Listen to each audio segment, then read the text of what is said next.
Hi, it's Jane, and as part of the Battle of the Stitches, we are going to learn how to do the middle bar half double crochet stitch, which is also considered the half double crochet camel stitch. Now, normally you would do this in the round, but I'm going to show you how to do it straight, two different ways. Now, you have to start with the base chain where you've already got your half double crochets. I have chain 12 for this little sample, and I have done my half double crochet in the third stitch of this, and then just half double crocheted all the way across. Now, to get started with that camel stitch, you are going to chain 2 and turn your work. And normally you would just go in under the 2 bars here, but that's not what you're going to do. You are actually, let me move that in just a little bit. Instead of going under the 2, you are actually going to go in this third bar under here. As you can see, it's right here. So you're going to do your yarn over, go through that third bar down, yarn over, then yarn over and pull through all 3. Again, you'll go into the next one, which is down here, yarn over, pull through all 3. Now you're going to repeat that across. What you are going to notice is that all of a sudden your bars seem to be sticking straight up. And that is part of the beauty of the camel stitch. It makes it easier to find those stitches, because normally we would do the 2 stitches up here. But what you see is it turns it, pushes those stitches towards the front. Hope you can see that. It pushes all of those stitches towards the front where they look like a knit stitch. And that is the goal of this stitch. So again, you're just going to repeat that all the way across.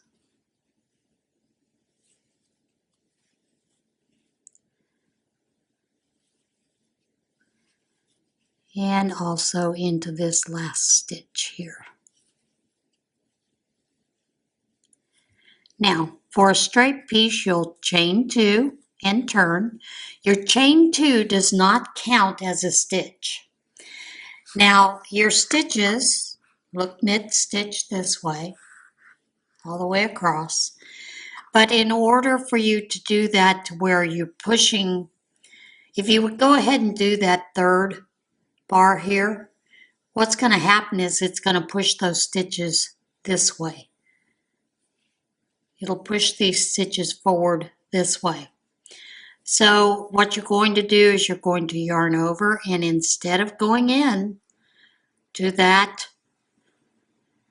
bar here, you're going to go into the back loop only. And you're going to do that all the way across. And when we get down to this other end, I'll show you what happens with it.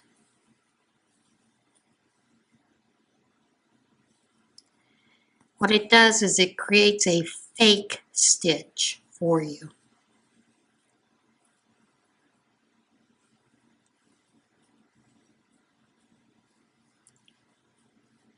Now I have done an entire pillow in the camel stitch half double crochet, and it turns out nice. When you get to the end, you're going to chain 2, then turn it over. And what happens is you'll see you get this little fake stitch that looks like it is a knit stitch. Okay? But it's actually going to create here a fake stitch that looks like a knit stitch right underneath that row that you just crocheted. Now I am going to show you a different way to create that, but it's going to change the direction of your knit stitch. So let me show you that. This one you will work in the back, finding that third stitch here, This first one's a little difficult. And doing your double crochet. Then you'll go into this one here, and you have to pull these out because these are a little more difficult to get into because of the rotation in which they are in.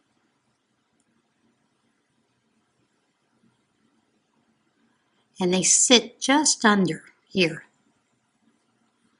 So you may have to pull them out a little bit to get them. But I'm going to show you how they change the direction. Now, because I am doing this on this piece where I've already shown you, we've got the fake stitches falling this way. What happens is these will push these forward. But if you notice, their direction sometimes rotates differently. Although you can see where it looks like it's going to rotate it the same direction, it doesn't always. And I say that because I've done some in the past that when I went into that third one doing a straight piece, it did not turn it the same way I thought it would turn the stitch. It actually turned it to where my V was going in the opposite direction. Here, instead of going this way, it turned it to where it was running this way. So it instead of running this way like it does here, where you've got the top part of that stitch and you've got your V this way, going this way. Sometimes when you do this in the third loop, it does not sit these. Okay, we've done those with the straight. Now I'm going to show you, I have worked it in the round. And when you work it in the round, you're always working on the opposite side. This is the way it normally works. And what you'll see is that you get rows that are right next to each other. And you have a little bit of a spacer in between those. But it is normally worked in the round. So let me turn this back around and I'll finish working this row, show you how I join it. I just join like you normally would join with a slip stitch. And you've already got your rows pulled, you've already got that third stitch pulled forward in many cases.